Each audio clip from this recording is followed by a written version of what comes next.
Vancouver. It's more wet and wild than ever. Remember that flood? Yeah, me too. Someone told me they saw dolphins on Main Street. Dolphins. I haven't spotted Flipper yet, but I'm keeping my eyes peeled. The water is everywhere. It's like someone turned the whole city into one giant water park, except, without the overpriced snacks and screaming children. Well, maybe not. Mother Nature went all out. She unleashed her full force, turning the bustling streets of Vancouver into a scene straight out of a disaster movie. The rain poured down relentlessly, and the city, unprepared for such an onslaught, succumbed to the rising waters. She decided Vancouver needed a lazy river. Not just any lazy river, but one that meandered through the heart of the city, transforming familiar roads into unexpected waterways. The aerial view reveals a surreal landscape where cars float like boats and intersections become confluences. A really, really long, lazy river. Stretching for miles, this uninvited guest winds its way through neighborhoods, business districts, and parks. It's as if Mother Nature herself decided to redesign the city, adding her own touch of aquatic charm. It's like she looked at the city and thought, you know what this place needs? More water. Thanks, Mom. The floodwaters rise, covering streets and sidewalks, turning everyday commutes into aquatic adventures. The cityscape is now a patchwork of submerged buildings and waterlogged streets. Don't get me wrong, I like a good water feature as much as the next person. There's something undeniably soothing about the sound of flowing water, the way it glistens in the sunlight. But this is a bit much. Residents stand in awe, some in disbelief, others in quiet resignation as they survey the damage. But this is a bit excessive, even for Vancouver. Known for its rainy weather, the city is no stranger to wet conditions. Yet this deluge is beyond anything the locals have seen before. The infrastructure designed to handle typical rainfall is overwhelmed and the city struggles to cope. I mean, my living room is now waterfront property. The floodwaters have invaded homes, turning living rooms into miniature lakes. Furniture floats aimlessly and cherished belongings are soaked beyond repair. It's a surreal and heartbreaking sight. Who needs a beachfront condo when you have a submarine sofa? The humor is a thin veil over the frustration and sadness that many feel. The reality of the situation is sinking in, quite literally, as residents come to terms with the extent of the damage. Yet, in the midst of this watery chaos, there's a glimmer of hope. Communities are coming together, neighbors helping neighbors, strangers offering a hand. It's a testament to the resilience and spirit of the people of Vancouver. They may be drenched, but their determination remains unshaken. Emergency services are working tirelessly, rescuing those trapped by the floodwaters, providing aid and comfort to those affected. Their efforts are a beacon of hope in these trying times, showcasing the best of humanity in the face of adversity. As the waters begin to recede, the daunting task of rebuilding lies ahead. It's a long road, but the spirit of Vancouver is strong. The community will rebuild, homes will be restored, and life will return to normal, albeit with a newfound appreciation for the power of nature. Mother Nature's lazy river may have overstayed its welcome, but it has also reminded us of the strength and resilience of the human spirit. Vancouver will rise again, stronger and more united, ready to face whatever challenges come its way. The commute to work is a whole new adventure. I traded my car for a canoe. Talk about saving on gas. Plus, I get a workout. Who needs a gym membership when you can paddle your way through rush hour? The other day, I saw a guy in a suit paddling to work in a bathtub. He had a briefcase strapped to the front and everything. Now that's dedication, or maybe he just lost a bet. Grocery shopping is interesting. I now navigate the aisles in my trusty kayak. Dodging floating shopping carts is my new favorite sport. It's like Mario Kart, but with more water and less Italian plumbers. I did find a box of soggy cereal on aisle 3. Score! It's like instant oatmeal, but with a hint of chlorine. Who needs vitamins when you have the faint taste of pool water? Section 5, Fashion in the Flood. Rubber boots are in. In recent times, the world of fashion has seen a dramatic shift, especially in urban areas prone to flooding. The once humble rubber boot has now become a staple in every fashion-forward individual's wardrobe. Fashion has taken a turn. No longer are rubber boots just a practical item to keep your feet dry. They have evolved into a statement piece, a must-have accessory that combines functionality with style. From vibrant colors to unique designs, rubber boots are now available in a plethora of options to suit every taste and occasion. Rubber boots are the new black. They are versatile, durable, and incredibly chic. Whether you're navigating through ankle-deep water or just want to add a quirky touch to your outfit, rubber boots are the way to go. They have become a symbol of resilience and adaptability in the face of unpredictable weather. Forget stilettos. It's all about waterproof footwear now. High heels and delicate shoes have taken a back seat as people prioritize comfort and practicality.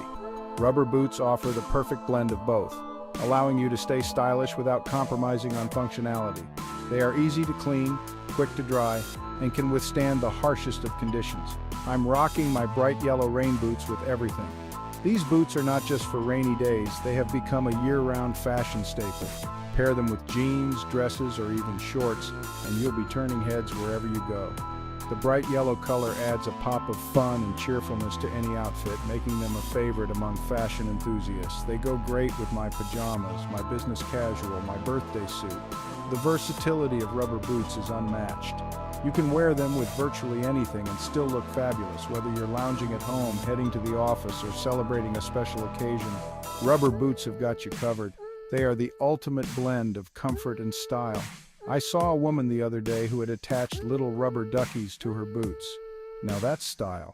Customization is another trend that's taking the rubber boot world by storm. People are getting creative and adding personal touches to their boots, making them truly one of a kind. From stickers to charms, the possibilities are endless. I'm thinking of adding some flashing LED lights to mine. Not only do they look cool, but they also serve a practical purpose.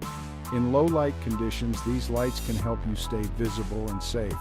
It's a fun and functional way to enhance your rubber boots and make a statement. Gotta stay visible in all this water, right?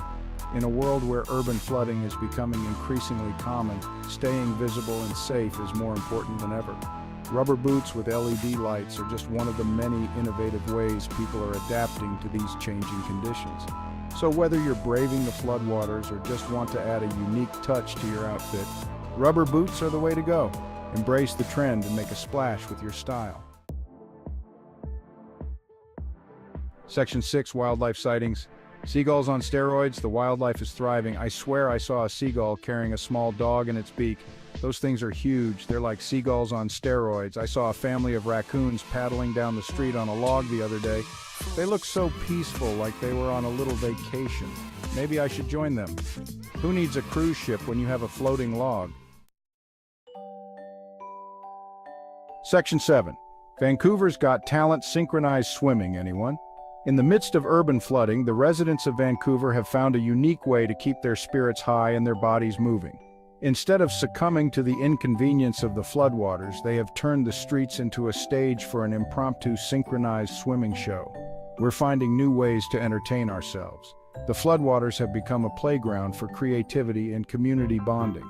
From impromptu water polo matches to floating yoga sessions, the residents are making the most of a challenging situation. Synchronized swimming in the streets is all the rage. Teams of neighbors have come together, practicing their routines and perfecting their moves. It's not just about the exercise, it's about the camaraderie and the shared experience of turning adversity into something beautiful. I'm practicing my underwater pirouette. It's a skill that requires balance, grace, and a lot of patience. The floodwaters provide a unique challenge, making every move a test of agility and control. It's harder than it looks, especially when you have to avoid floating debris. The streets are filled with obstacles, from floating branches to discarded items, making every swim a bit of an obstacle course. Someone started a floating book club. Imagine discussing your favorite novel while gently bobbing in the water. It's a serene and surreal experience, combining the love of reading with the novelty of floating. We just need to work on a waterproof wine glass, and maybe a lifeguard. The floodwaters have inspired a range of new inventions and adaptations, from waterproof book covers to floating snack trays. Just in case someone gets too caught up in the latest bestseller and forgets they can't breathe underwater. Safety is still a priority, even in the midst of all the fun. The community has come together to ensure that everyone can enjoy these activities safely, with lifeguards and safety measures in place. Water volleyball has also become a popular pastime. Teams are formed spontaneously, and the games are filled with laughter and friendly competition. The floodwaters have turned the streets into a giant pool and the residents are making the most of it. The children, too, are having a blast. With inflatable toys and floaties, they are turning the flooded streets into their own personal water park. It's a sight to behold, seeing the joy and excitement on their faces as they splash around. Floating picnics have become a trend as well. Families and friends gather, bringing their meals and enjoying them while floating in the water. It's a unique way to dine, combining the pleasure of good food with the novelty of floating. The synchronized swimming routines are the highlight of the day. With carefully choreographed moves and synchronized splashes, the performers bring a sense of artistry and elegance to the flooded streets.